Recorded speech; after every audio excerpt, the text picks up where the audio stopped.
How long, O Lord, must I call for help, but you do not listen? With everything that's going on in our world right now, this could be a quote from almost anyone. Maybe many of you are thinking those thoughts right now. But that line is actually the very first words we have from the prophet Habakkuk. How long, O Lord, must I call for help, but you do not listen?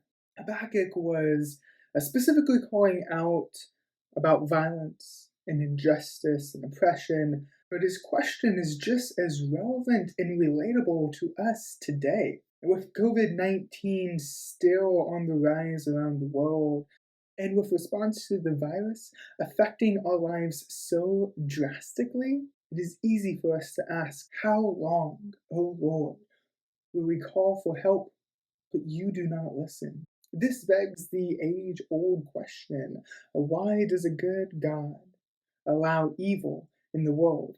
Well, we're not going to get to the bottom of that question in just a couple of minutes. I do want to bring up a particular thought, the thought of hope. With death and layoffs and isolation, hope is something that we drastically need, but might be something that seems just out of reach. And as we're crying out to God, how long, O Lord, must we call out for help, but you do not listen? It may seem that we're losing hope in God. Where are the signs? Where are the miracles? Where is the power of God? We live in a world where brokenness and sickness and death are present and affect us every day. But that is not what God desires. These things are a result of the world being out of alignment with God.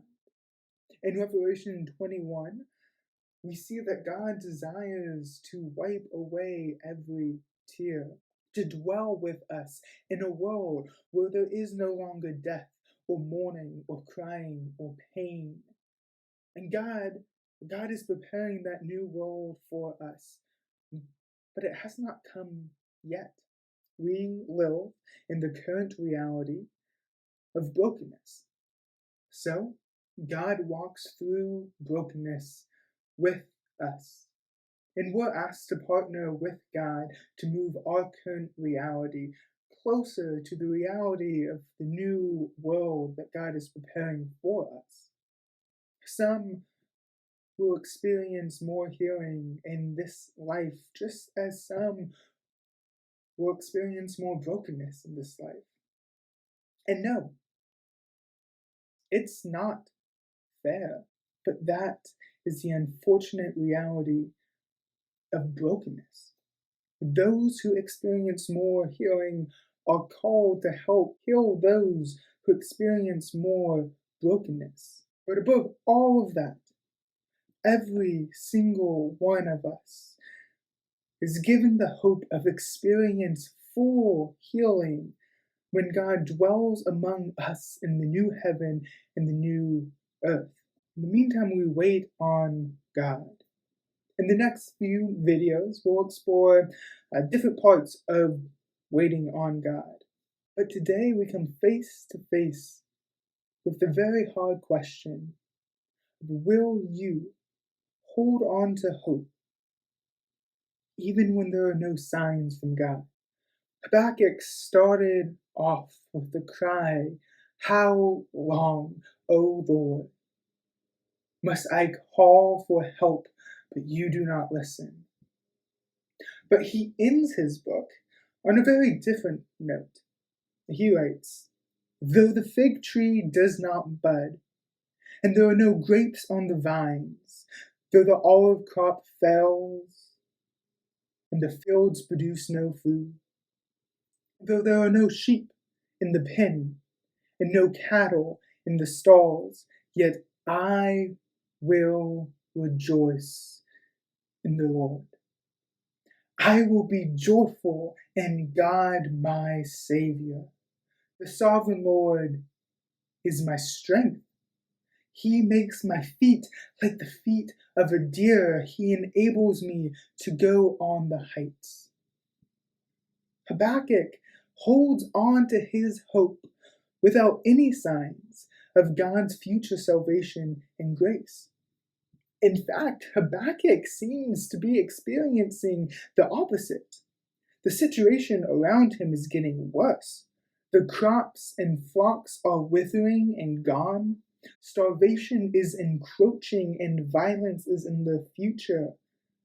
God, the Creator, the life giver, seems to be missing as death comes rushing to meet Habakkuk and the Israelites. Yet Habakkuk rejoices and even finds joy in God, calling God Savior before a sign of salvation appears. Habakkuk draws his strength from God, even when it seems like God's strength is missing.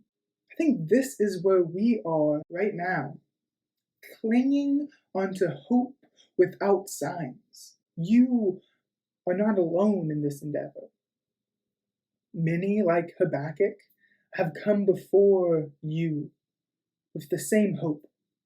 Many now cling tightly to this hope with you. God's strength is not dependent on what's going on in the world. God's strength is not dependent on what signs we may or may not see. The sovereign Lord is always here, ready to be our strength. Over the next couple of days, write out a prayer to God. It can be as long or as short as you want it to be. Start with a cry out to God.